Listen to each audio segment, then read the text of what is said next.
Straight talk from Israel. You're listening to Israel News Talk Radio.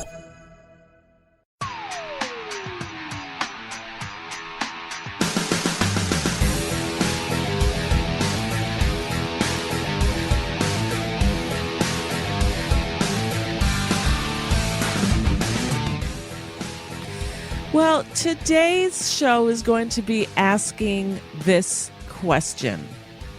Can and should Israel rely on America? Well, my answer unequivocal. Where's my coffee? My answer is a certain no, of course, not because it's America, because Israel should only, of course, rely on our Creator, on God in heaven. But this is the question actually that any country around the world should be asking itself. Can it rely on America, especially after what we saw go down in Afghanistan? Can the allies of America reasonably expect anything different if it serves that present administration's interests? And we have to ask ourselves a question is why? Why did Biden leave the way he did? And they're trying now to patch things up to try to get some of the Americans out of there, the American citizens, etc., trying to do patchwork on their bungling of the situation. But this is a very serious bungle, and we're going to be talking about this today on the show. Can we rely on America? That's the question. Can any country rely on America? All right. I want to say hi to everybody who is listening around the world from all over the 50 states of the United States of America, from all over Israel, India, Canada, New Zealand, Australia, Ghana, let's see where else here, Kenya, Germany. Hi, everybody that's listening. I'm trying to find the other places here where they are listening from. Very interesting to see all these different flags on our, I don't know who you are, but I do get to see the areas, the countries, so it's really nice to see the flags.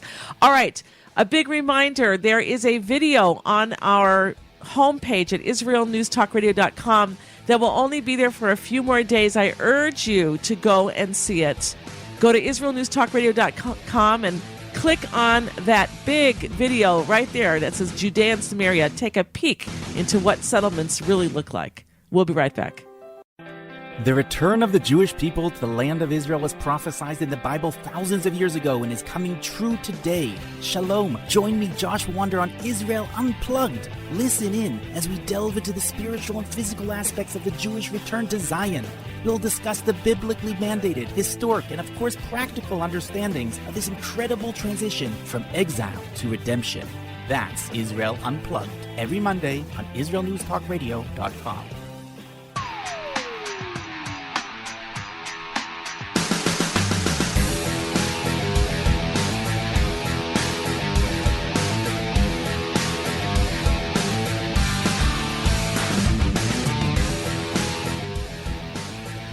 All right, we are back here at the Tamar Yonah Show here on IsraelNewsTalkRadio.com, and we're going to be talking about can, and I put in parentheses, and should Israel rely on America?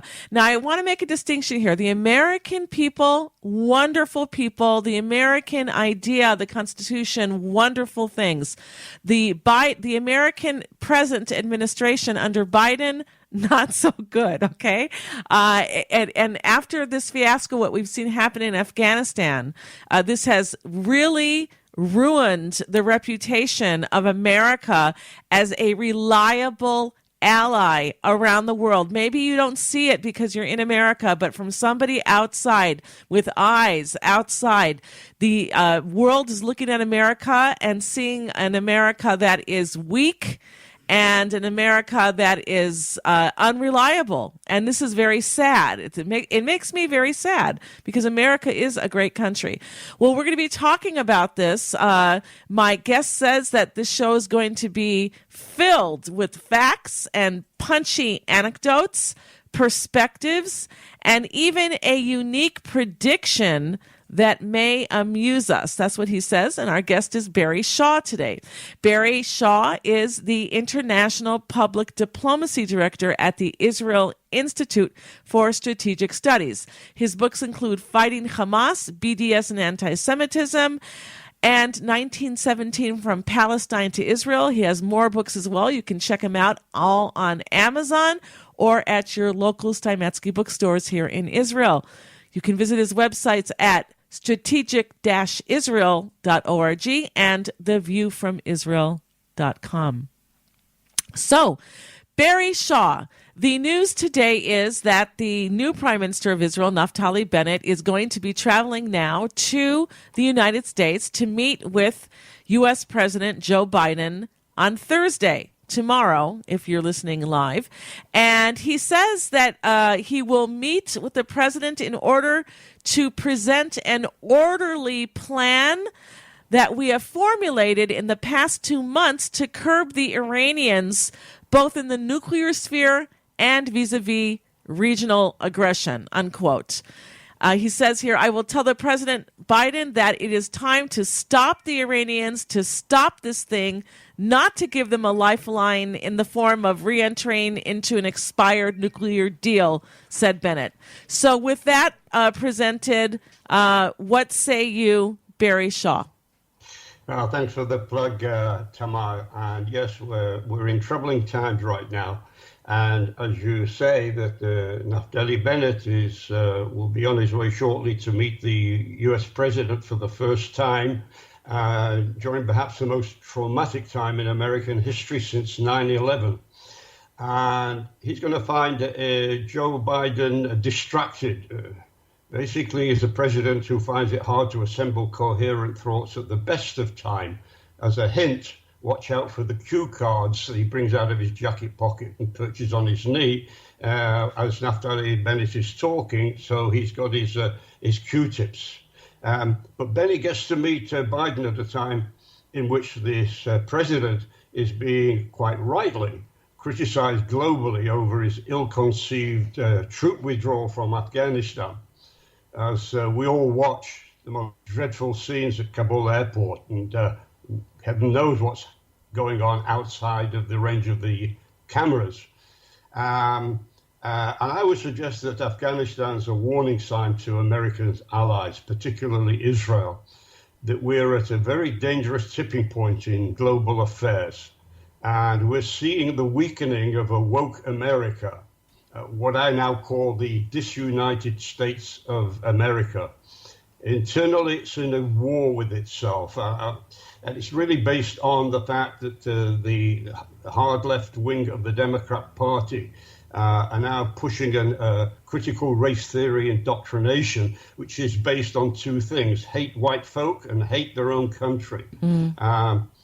And internally, as I said, it's a war itself, but it's ripping itself apart. But externally, it has become an embarrassment that frightens American allies and even has our enemies rejoicing, as we've seen. As an example, in Afghanistan, we just saw a woke military establishment surrender to the 7th century peasants in less than a week, leaving behind, believe it or not, several $1 billion of 21st century military hardware, including 200 planes, hundreds of attack helicopters and drones, thousands of armored Humvees, not to mention the most advanced weaponry and ammunition. It was established. I heard yesterday, basically, from abroad, Tamar, that the Taliban has the firepower to be in the top 30 military powers in the world. And this was gifted to them by the total incompetence of the Biden administration. Just let that thing sink in for a moment. All right, Barry, I'm going to interrupt you just for a minute because I just want to say what the press secretary of the White House was defending Biden's decision to leave all that equipment there. She was saying that he did that in order to, leave it for the Afghani military, that they should be able to use that equipment, and unfortunately fell into the wrong hands. But before you remark on that, we do have a caller that's been waiting already. We have a caller. We have joining us Alan from the settlement of New York. Welcome to the show, Alan. What's your comment or question for us here at Israel News Talk Radio? Only Tamar, Yonah, and Barry Shaw could keep me up this late in the morning or at night. Oh, Alan. So, Tamar, your earlier question was, can Israel rely on the United States? And the answer is the American people can't even rely on this administration. And I will tell you the one blessing in disguise here. I think it was last week when the head of Hezbollah was laughing, saying that Israel can no longer rely on the United States, and I think he got it all wrong. It's now Hezbollah, Hamas, and Iran who have to worry, because when the United States is strong under a Democrat administration, Israel has to calculate how much time they will be given to do their job before they're pressured to withdraw. Because Joe Biden has so neutered himself, he has absolutely no influence with Israel whatsoever. So in the event that Israel does have to hit any of those aforementioned targets, Joe Biden will be in no position to tell Israel to stop. Excellent point. Thank you so much for your call, Alan. So, Barry, would you like to remark about what Alan said? I think he is 100% correct. We're certainly going to see the President of the United States.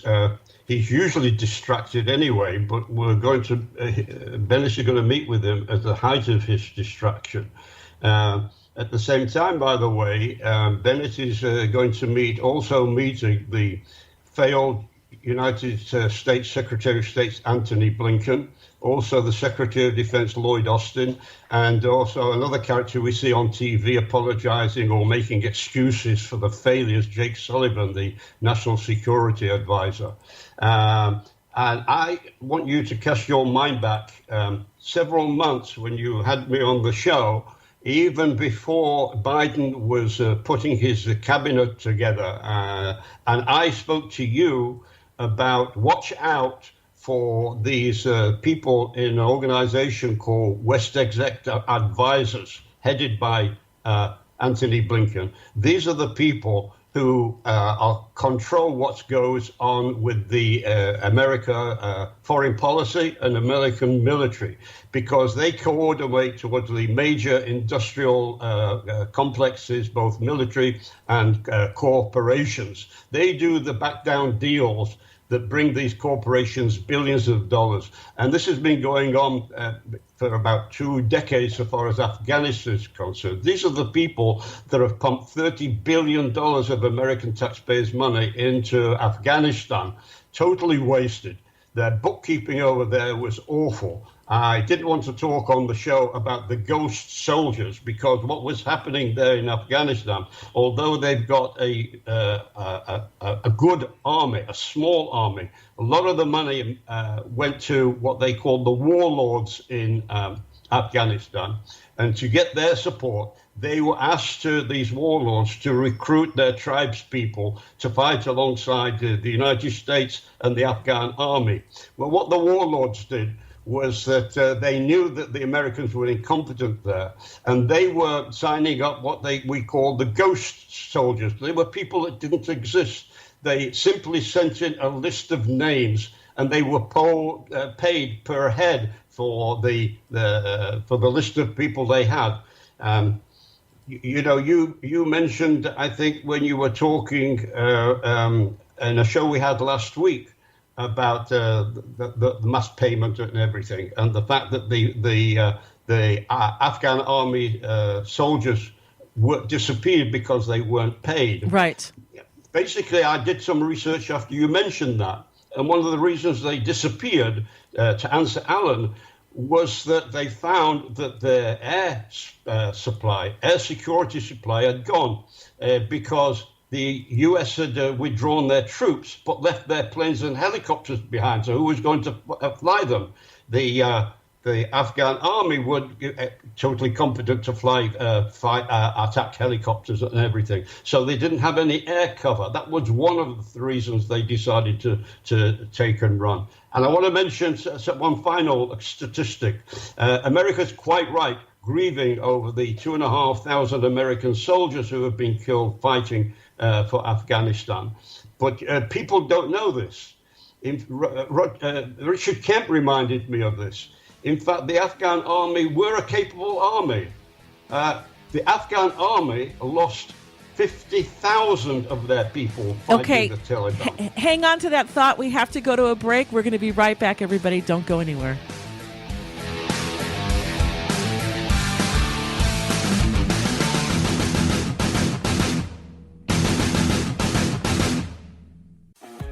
Hi, I'm Steve Miller. And I'm Matt Zucker. Join us for Lighten Up, where we take a look at the week's current events in Israel and from around the Jewish world through a humorous lens. If you've been paying attention during these crazy times, you know that it's a challenge to parody life anymore. But join Steve and I as we give it the old college try. Not only is being happy an obligation, but life is just too short to take it all so seriously. So join me, Steve Miller. And me, Matt Zucker. For Lighten Up every Monday morning at 10 a.m. Eastern Standard Time, 5 p.m. Israel, only on IsraelNewsTalkRadio.com.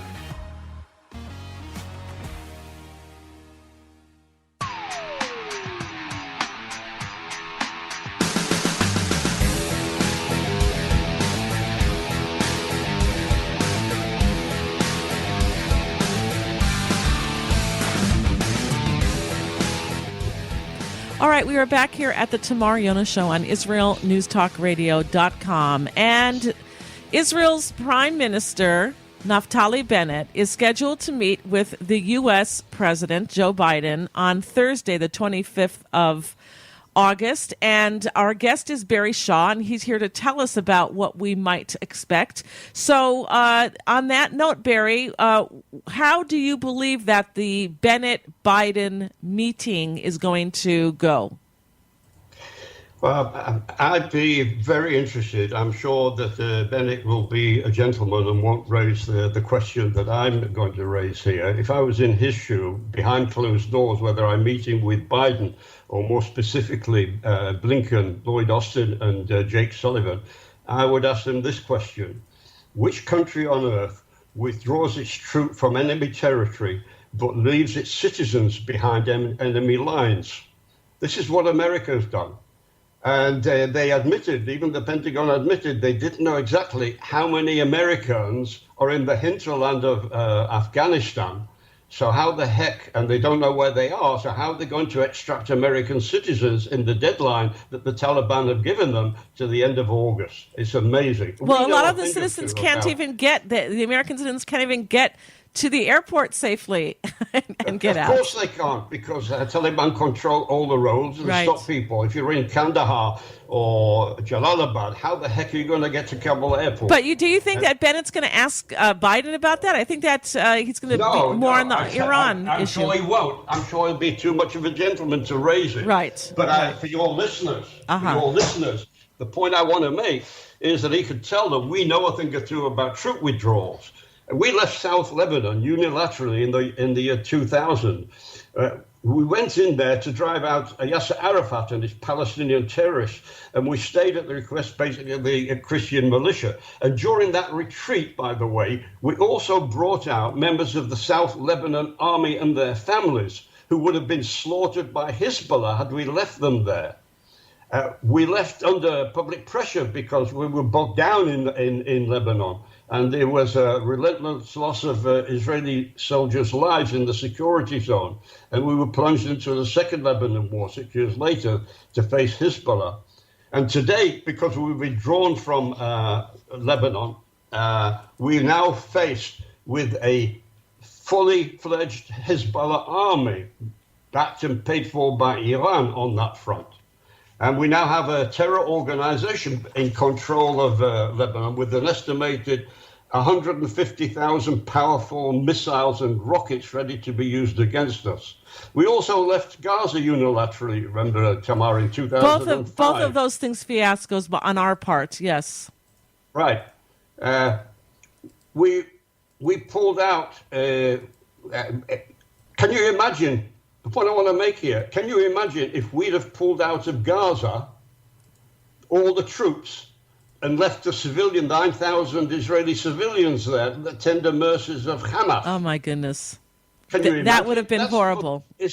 That on a larger scale is what Biden, Jake Sullivan, Lloyd Austin, and Blinken have done in Afghanistan. Just terrible. Israel is not immune to cut and run. And Bennett can tell Biden of the consequences of ceding territory, because when we withdrew from Gaza, basically because of the pressure, international pressure. But look at Gaza today. Has it become an island of peace? Look at Lebanon today that we withdraw from. We withdraw and you leave everything there. I'm not saying we should be there, and we should certainly not be doing nation building. But when Israel accedes to the demands of the international community, it doesn't bring peace, it brings chaos. And Americans expect that in Afghanistan as well. Right, and it also emboldened. It gets worse. It emboldened the enemy. It emboldened the Taliban. Now, when we left, it emboldened the terrorists up north, and when we left in Gaza, it emboldened the terrorists, and now they're in control in Gaza. The Hamas took control. Go ahead. And rounding the circle, because this is going to be the main thrust of the American administration against, if you want to call it, against Naftali Bennett, is this notion that we should withdraw from occupying Palestinian territories, right?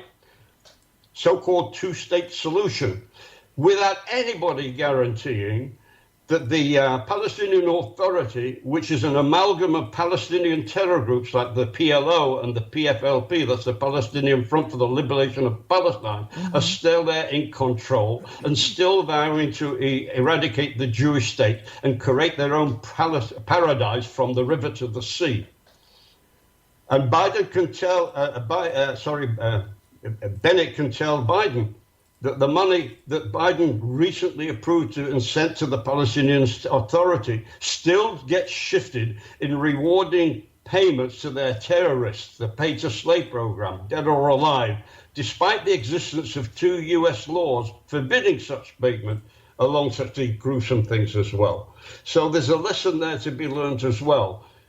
Bennett can certainly show Biden that withdrawing troops doesn't make, this isn't peace through strength. This is peace through weakness. All right. So when Bennett goes there, he's going to be talking about Iran, because that is the big threat in the eyes of our government. What do you think is going to happen there? Right. Clearly, as you say, that Iran is going to be the main issue here. And this is going on where the State Department under Blinken have more or less, I won't say given up, but they've been trying to negotiate for weeks, months in Vienna with the Iranians. And the Iranians are playing hardball. To the bumbling U.S. negotiating team under Antony Blinken, Iran's playing a blocking game for time. And the game just got tougher with the election of the butcher of Tehran. This is the new Iranian president, Ibrahim Raisi. He's a hardliner who has said he's got no interest in negotiating anything with the Americans. And we face an Iran on the verge of nuclear breakout. Again, due to the incompetence of the Biden administration that wants to lift sanctions and get nowhere except wasting time in their Vienna negotiations with their Iranian counterpart. And the time has played into the hands of the Iranians. A distracted world fixated on Afghanistan has failed to notice that according to the IAEA, Iran is now producing uranium metal, which can and will be used to make the core of a nuclear bomb, and that they have enriched uranium up to 60%. And for those who have forgotten, under the original 2015 JCPOA deal, Iran was permitted to reach up to 3.67%, and they're now up to 60%. So Bennett has to play absolute hardball with Biden and his advisors here for two reasons. In America, he knows that the Republicans also are the party in Israel's corner, and he needs to get Republican backing for a hardline attitude for Israel and against the nonsense that's going on by a woke American administration who do not know how to organize peace through strength. And the Iranian issue is absolutely essential. And Bennett can't waffle on this, because if he leaves without making a firm statement, even not just behind closed doors, in front of the TV cameras, he will go away and he will find that the Democrats are saying to the Republicans, why are you opposed to our version of the New Deal with Iran when the prime minister seemed to be okay with it? But Barry, what kind of muscle does Israel have that he can play hardline with the president of the United States of America? This is the trouble we're in right now. This is why we were calling the show, I guess, Can or Should Israel rely on America? Because I would like to be a fly on the wall when Naftali Bennett, Benny Gantz, the defense minister, Aviv Kochavi, our chief of staff of the IDF, and the security cabinet get together, scratch their heads and say, this is America. We have to rely on these when it comes to doing something about the nuclear program that's racing forward in Iran. Can we rely on them to do something, to negotiate this hardline Iranian regime out of progressing to the bomb? Or do we have to do something ourselves? The other issue that we've got is we can see what happened to, or what the American national security or military intelligence looks like, where they make such terrible blunders in Afghanistan. Don't know how many Americans they need to pull out. Don't know, in fact, what's happening on the ground, because they don't have any eyes or ears in the ground or even in the air over Afghanistan. And we have to rely on American intelligence. We have to share our secrets and perhaps our program or plan of what we intend to do against Iran ourselves? Or do we do it as we've done in the past without telling the United States? I want to remind you. And the reason for that is because we're a sovereign nation and we don't have to ask permission. But a lot of our leaders feel that they do have to ask permission because they're weak. They think that they have to rely on America and not on God. But go ahead. I have to remind your listeners that Israel has twice taken the initiative to destroy nuclear facilities. We did it in Iraq. And got condemned in Syria. for it. Yes. And on both occasions, we never informed the United States, because the United States would have taken steps to announce it even ahead of time and spoil the surprise element that we would have had. Right. And okay, hang on. We'll be right back. Facilities. Are you tired of political correctness and the fear that you might offend someone? I'm not afraid to offend you. Wow, look who's talking tough.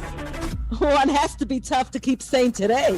Hi, I'm Alan Skorsky. And I'm Berla Seabrow. And join us every Wednesday for The Definitive Wrap as we interview the most sought-after guests and expose progressive trends that masquerade as enlightenment but actually destroy our freedoms. We are the No Woke Zone, so buckle up to this exciting show. Buckling up, but I'm driving. Sure, you can drive, but I'm the navigator. Tune in for the No Nonsense, The Definitive Wrap Show, every Wednesday on Israel News Talk Radio.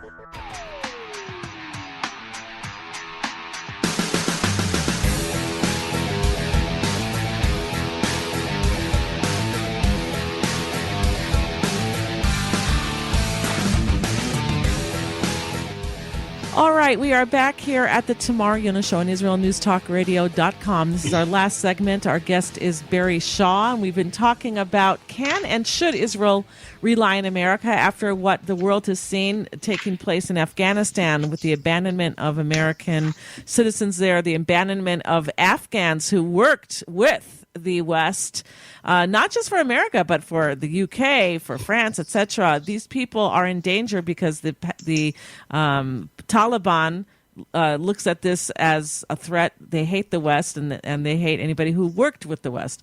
So our guest is Barry Shaw. He is from strategic-israel.org. And Barry, now that Israel's Prime Minister Naftali Bennett is flying to the White House to meet on Thursday with U.S. President Joe Biden, especially when it comes to the Iranian deal, which America is terribly failing at.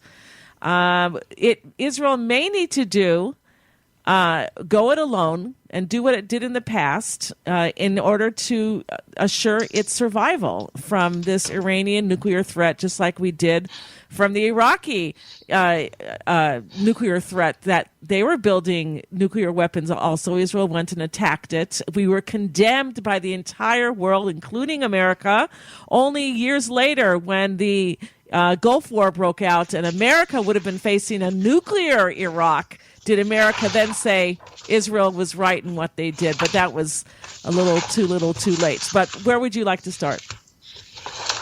Well, yeah, just wrapping up what we said before, it has to be clear to everybody that in a dangerous world we're in, you only achieve peace through strength. Those three words are an essential cornerstone of any diplomacy, whether it's military diplomacy or person-to-person diplomacy. I know that a lot of people criticize and say, well, you know, Biden was just following the Trump thing. It was Trump that negotiated with that. The difference between Trump, the one essential difference between Trump and Biden was that Trump knew how to negotiate peace. Yes, he did negotiate, even directly, with the Taliban and with the corrupt Afghan government for a coalition government.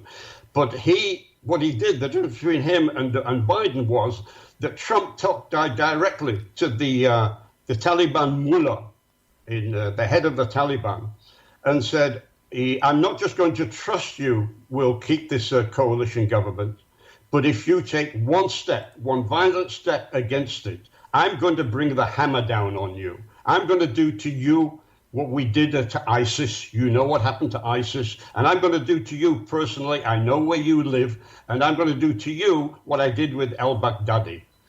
We never heard that, not from Blinken, not from Biden, not from any of the weaklings. This is what you get when you make supine peace. We remember that with Neville Chamberlain, with Hitler, and we Jews learned the consequences of that.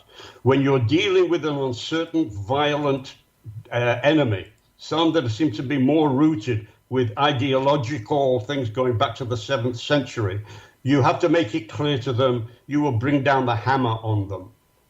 That's to do with this. I'm worried about Israel itself because I'm seeing signs that perhaps the Israeli government is getting woke. And I've followed Yair Lapid's performances in the past. When he's been representing Israel. Even now as foreign minister. He's aware of our history, his own family's personal experience with European anti-Semitism. I believe at his core, he's a genuine Zionist.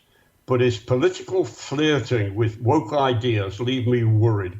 And when it's his turn to be acting prime minister, I think he'll get too close to the influences of the left, just like the Democrats have done in America, who will press him to drop the trial, the filed policies of meek surrender to those who want us gone in order to entice them to be nice to us.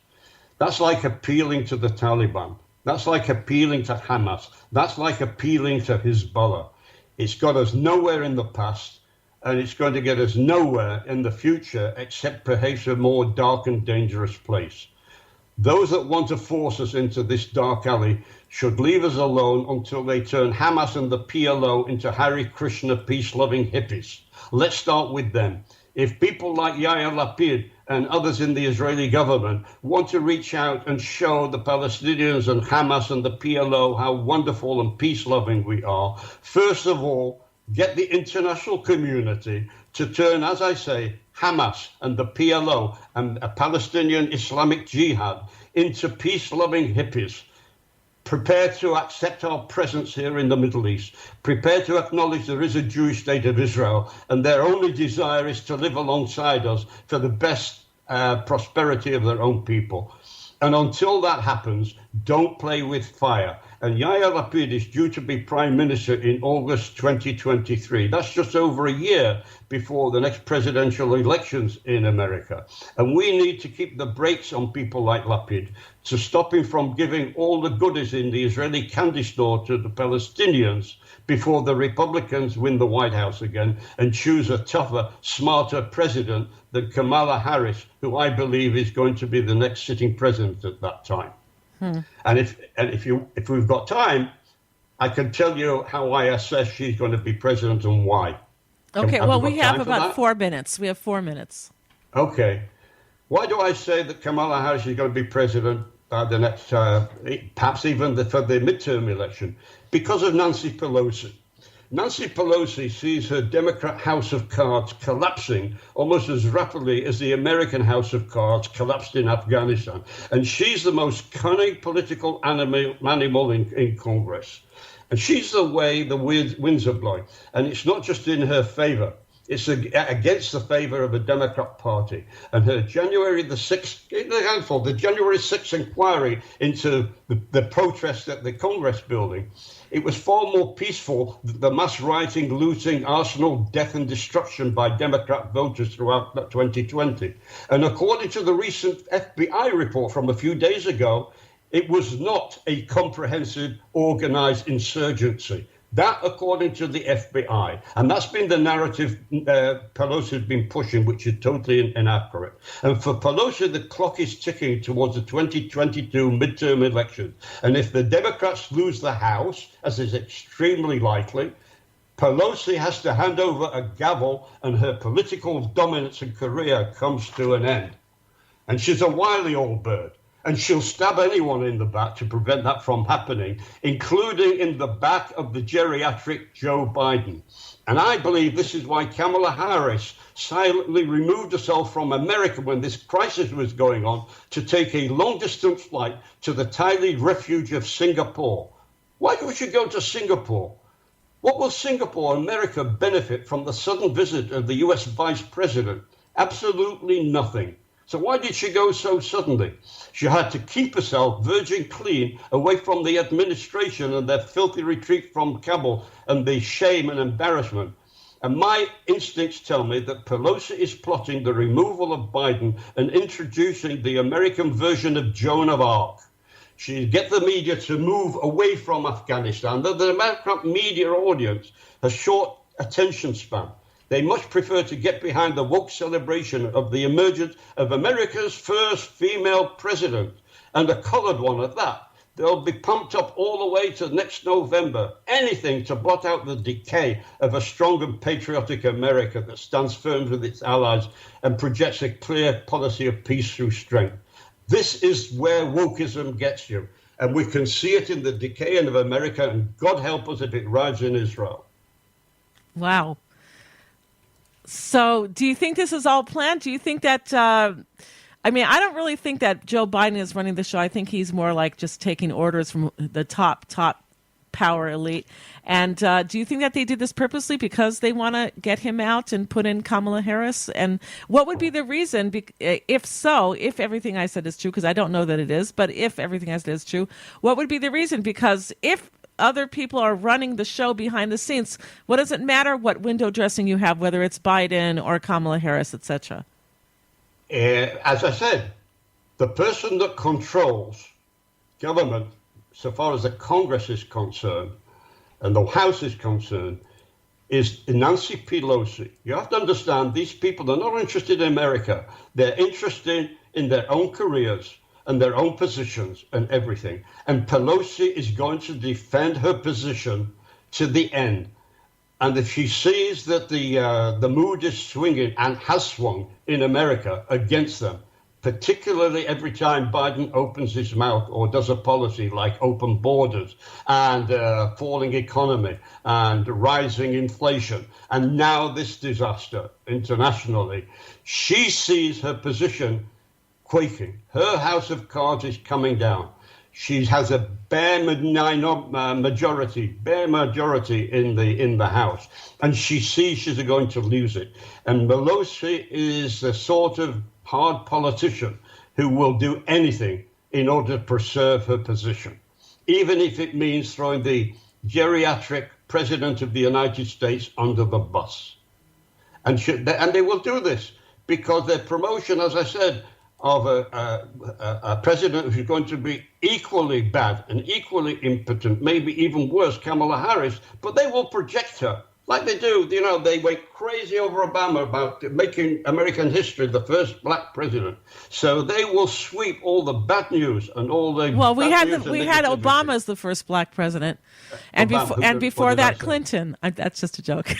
Okay, sorry, Obama. Yeah, but you can understand. You'll do all the razzmatazz to clean it all away and get all the magazines and all the newspapers and all the CBC waving about, this is our opportunity to show how wonderful we are by electing America's first president and a colored one at that. All right, we shall see. We shall see. We've come to the end of the show. Barry Shaw, thank you very much for coming on.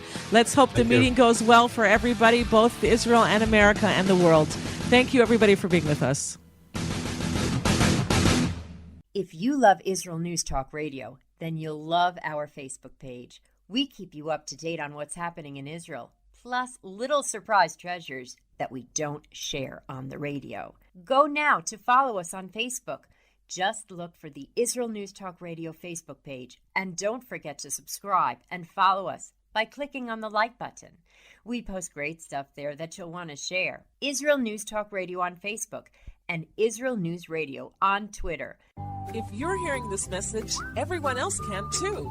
Advertise with Israel News Talk Radio and get your message out to people. We'll build a personalized package for you. Contact advertising at israelnewstalkradio.com. Straight talk from Israel. You're listening to Israel News Talk Radio. Hey, this is Jake in Anchorage, Alaska, and I love listening to all the super interesting interviews and up-to-date information on what's happening in Israel. Hello, this is Anna King, originally from London, now living in Israel. And what can I say? Israel News Talk Radio is my cup of tea. My name is Bhaskar. I'm from India, and I love listening because you get to know the truth and wonderful voices from this lovely country. Mom! Okay, wait a minute. Hi, this is Chava Dax, and I'm calling for the rolling hills of Ma'ale Adumim, just north of Jerusalem. I always listen to Israel News Talk Radio to get all the latest news and commentary and to keep me up to date every day. This is Sarah Dax from Ma'ale Adumim, and I'm 12. I wish Israel News Talk Radio was boring so my mom wouldn't listen to it all the time. Mom! You're listening to Israel News Talk Radio. News, opinion, and more. You're listening to Israel News Talk Radio.